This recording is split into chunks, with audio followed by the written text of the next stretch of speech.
Good morning. आज आपण शिकणार आहोत फीचर्स ऑफ रीडिंग स्किल. आपल्या पहिल्या पाठाचं सेकंड टॉपिक आहे हा. ॲक्च्युअली आपला फर्स्ट टॉपिक शिकून झालेला आहे तसं. मग सेकंड टॉपिकमध्ये आपण फीचर्स ऑफ रीडिंग म्हणजे काय, ज्या वेळेला विद्यार्थ्यांचं रीडिंग आपण कसं इम्प्रूव्ह करायचं असतं, त्यांचे रीडिंग कोणत्या पद्धतीने इम्प्रूव्ह करायचं आहे, कसं चांगलं स्किलफुल रीडिंग कसं झालं पाहिजे विद्यार्थ्यांचं. ॲक्च्युअली आपण डीएडचे विद्यार्थी आहोत, तर डीएडच्या दृष्टिकोनातून आपल्याला 1st to 7th एवढा विचार करायचा असतो की 7th पर्यंत स्टुडंट्सचं रीडिंग कसं असलं पाहिजे. तर त्या रीडिंगमध्ये त्याचं सगळ्यात पहिलं फीचर आहे आय स्पॅन. तिथं I span means what is the meaning bye I span. I span म्हणजे काय असतं की एका सिंगल ग्लान्समध्ये आपण किती वर्ड्स रीड करत असतो, त्यानुसार आपला ॲव्हरेज ठरत असतो की आपला ॲव्हरेज कसा आहे रीडिंगचा, किंवा आपण कसे रीडर आहोत, which kind of the reader is in a speed of its reading. आपण कशानुसार ठरवत असतो की त्याचा रीडिंगचा स्पीड कसा आहे, त्यानुसार ते कसं रीड करत असतात, म्हणजे तो कसा विद्यार्थी आहे रीडिंगच्या बाबतीत. त्याचं पुअर रीडिंग आहे का, ॲव्हरेज रीडिंग आहे का, गुड रीडर आहे. मग poor, what is the meaning bye poor reading. Starting we can see that the student can read a single word, like if we say the sentence the cat is on the table, so how can he read. तो स्टार्टिंगला विद्यार्थ्यांना फक्त शब्द माहिती असतात, पण त्यांची जुळणी माहिती नसते की ते कोणत्या स्पीडने वाचले गेले पाहिजे.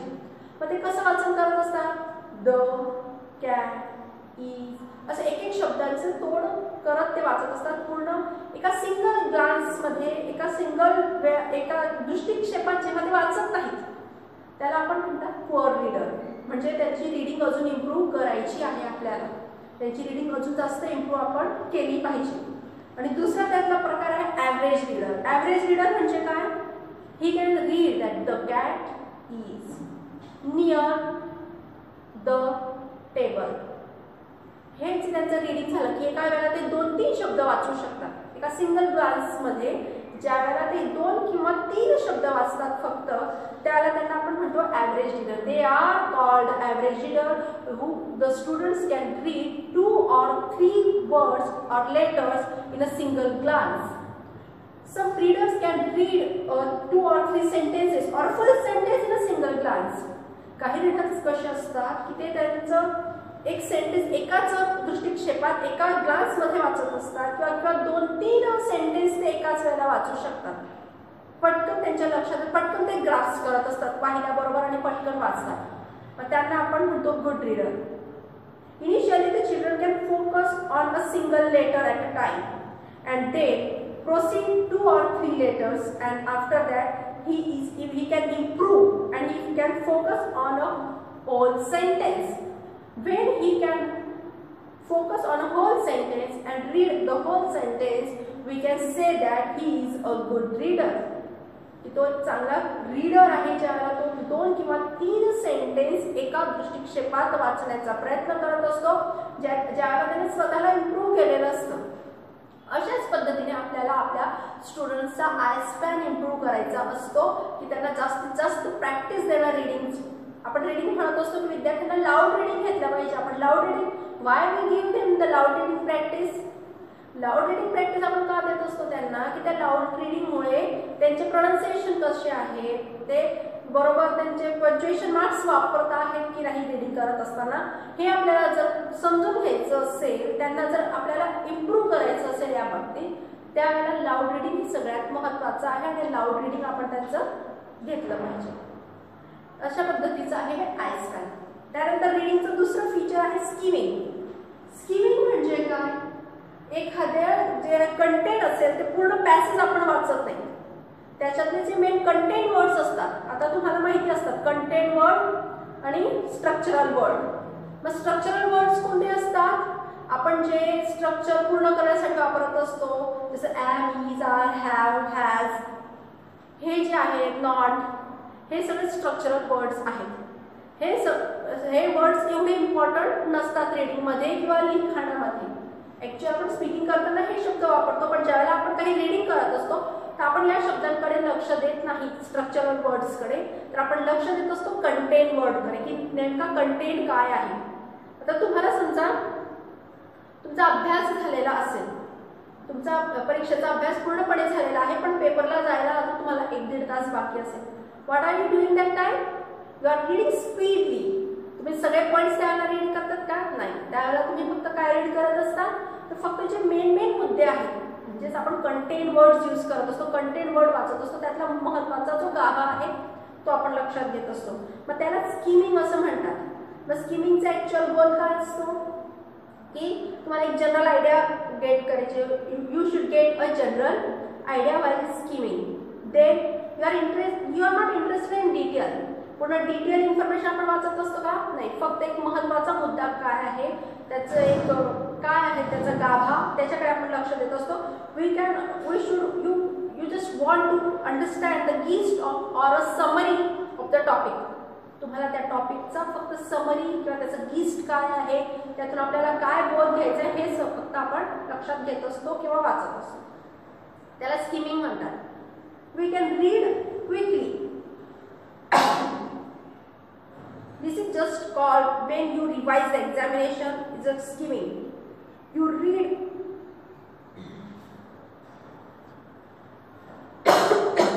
you are not reading the whole each and every word. You should read quickly your eyes. You should move your eyes quickly from the topic. Just like us. Then other feature is a scanning. Scanning means scan करणे म्हणजे काय असतं actual? Scan हे पूर्णपणे opposite आहे स्किमिंगचं. जसं स्किमिंगमध्ये आपण फक्त गिस्टकडे लक्ष देत असतो, त्याचा गाभा काय आहे त्याच्याकडे लक्ष देत असतो, फक्त त्यात आपल्याला इम्पॉर्टंट इन्फॉर्मेशन काय आहे आपण ते वाचत असतो, फक्त कंटेंटकडे आपण लक्ष देतो. तर त्याचं पूर्णपणे टोटली अपोजिट असतं स्कॅनिंग. मग स्कॅनिंगमध्ये काय असतं? We are reading each and every word while scanning when we want the whole information of that topic. म्हणजे समजा तुम्ही एखादी न्यूज वाचली, समजा if you read a headline that there is a flood in a Mumbai. If your relative is living in Mumbai, you should read it properly. Which area is this flood? What is the harm? काय तिथं harm झालेला आहे, किती harmful झालेला आहे, ही सगळी information तुम्ही वाचतात. का वाचता? किंवा तुम्हाला त्या टॉपिक बद्दलचं सगळं काही इन्फॉर्मेशन हवी असते की कसं झालं, काय झालं, कुठून कसा काय फ्लड वाढला किंवा पाऊस अति प्रमाणात पडला का तिथे, या सगळ्या गोष्टींकडे तुम्ही लक्ष देत असता. म्हणजे एखाद्या टॉपिकची पूर्ण माहिती मिळवून घेण्यासाठी जेव्हा आपण लक्षपूर्वक मायन्यूटली रीडिंग करत असतो, एक्झामिन करत असतो, त्याला स्कॅनिंग असं म्हणतात. Scanning is a opposite to the skimming.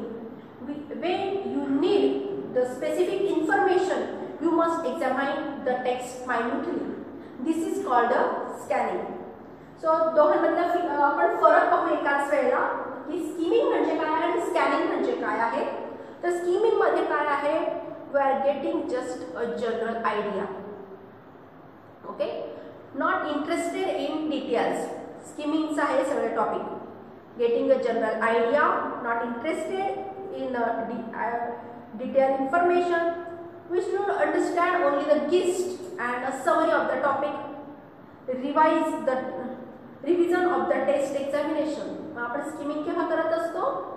Skimming करत असण्याचं आपलं कारण काय आहे, ज्यावेळेला आपण एक्झामिनेशनला टेस्टला जात आहोत त्याला रिव्हिजन करत असतो, त्याला आपण स्किमिंग करत असतो. Then retention and fixation of the content. तसंच स्कॅनिंगचं काय आहे, लोकेटिंग अ स्पेसिफिक इन्फॉर्मेशन. तुम्हाला ती स्पेसिफिक इन्फॉर्मेशन पूर्ण हवी असते, त्या स्पेसिफिक इन्फॉर्मेशनकडे तुम्ही लक्ष देत असता. सिरियस रीडिंग, सिरियसली एक एक वर्डकडे आपण लक्ष देत असतो, पूर्ण वेगवेगळे शब्द. ज्यावेळेला तुम्ही अभ्यास करत असता, when you are studying that time, if you don't know the topic, if you are reading first time, that time you are reading each and every word of the topic.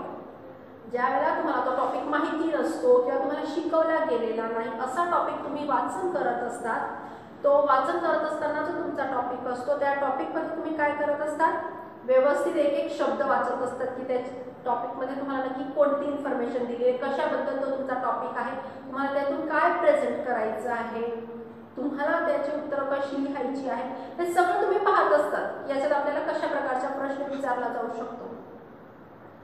Then reading in a specific purpose. तुम्हाला काहीतरी specific purpose असतं ते reading करण्याचं. एक specific purpose तुम्ही reading करता त्याला असतं ते scanning. Then no need to understand the whole text असं आहे. त्यानंतर reading in a sense group. तुमचा पुढचा टॉपिक आहे reading in a sense group.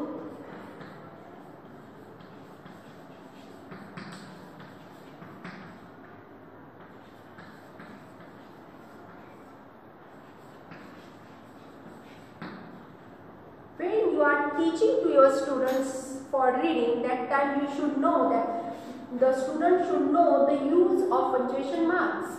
Punctuation marks चा जो यूज असतो रीडिंग मध्ये तुम्हाला बोलण्यात तर माहित आहे की आपण वाक्य कंप्लीट झाल्यानंतर थांबलं पाहिजे. प्रश्नार्थक वाक्य विचारत असताना आपला आवाजच वेगळ्या पद्धतीने असतो. तुम्ही पाहिलेले तुमचे रायझिंग टोन, फॉलिंग टोन. तशाच पद्धतीने reading sense in a group म्हणजे काय आहे की ज्यावेळेला तुम्हाला एखादं वाक्य दिलेलं असेल त्या वाक्याचा तुम्हाला सेन्स समजला पाहिजे रीडिंग करत असताना. नाहीतर काही काही फक्त they are reading just everything is as like it is. सगळं काही सारखं असल्यासारखं वाचत असतात. त्यातला अर्थ आपल्याला समजत नाही जर का आपण पंक्च्युएशन मार्क्स यूज केले नाही तर. When we speak, we take a pause. Pause in a written passage, it marked as a punctuation marks like a comma or semicolon or a full stop. तुम्ही ज्यावेळेला रीडिंग करत असतात तर reading करत असताना जे ते रिटन पॅसेज असतो त्याच्यामध्ये आपले पॉज कसे दाखवलेले असतात. आपले पॉज म्हणजे काय असतात तिथं कुठेतरी पण सेमिकोलन असतो, कोलन दिलेला असतो, नंतर मग फुल स्टॉप असतो, वाक्य संपलेलं असायचं. मग आपण रीडिंग करत असताना ते सगळं वापरायचं की नाही. ज्यावेळेला आपण बोलत असतो त्यावेळेला तर आपण वापरतो, कुठेतरी मध्ये एक स्टॉप घेत असतो बोलत असताना वाक्य कंप्लीट झाल्यावर. तसं रीडिंग मध्ये पण झालं पाहिजे. रीडिंग ते इम्प्रूव्ह झालं पाहिजे विद्यार्थ्यांचं आपल्या. मग त्यांना आपण सगळे पंक्च्युएशन मार्क्स सांगत असतो, त्यांना समजावत असतो. We should teach them the use of that punctuation marks. How should they use, how should it be use in our sentence, what is the you ignore the sense groups of while reading or eye span. No matter that how much your eye span and you ignore the sense groups while reading, you will not understand what you read. जर तुम्ही तुमच्या sense ग्रुपला ignore केलं, तुमचा I span कमी असेल, तुम्ही एक एक शब्द थांबून वाचत असाल, दॅट्स ओके. तुमचं स्टार्टिंग आहे रीडिंगचं किंवा तुम्ही ॲव्हरेज रीडर आहात, तुम्ही आय स्पॅन कमी आहे तुमचा, ठीक आहे, ते आपण समजू शकतो. पण जर तुम्ही त्याला तुमचे सेन्स ग्रुप वापरत नसताना रीडिंग करत असताना सेन्स ग्रुप जर तुम्ही लक्ष दिलं नाही सेन्स ग्रुपकडे तर कसं होईल की तुमचं whatever you are reading you cannot understand and you are also not understand, your students can also not understand. किंवा जी व्यक्ती वाचते, तुम्ही जे ॲक्च्युअल जे तुम्ही ऐकत आहात, समोरची एखादी व्यक्ती जर सेन्स ग्रुप वाचताना वापरत नसेल आणि ते तुम्ही ऐकत आहात तर तुम्हाला सुद्धा अंडरस्टँड होणार नाही that what she is going to read, what she is reading. We cannot understand. So we should understand, we should use the punctuation marks while reading. You must read in a sense group. So thank you.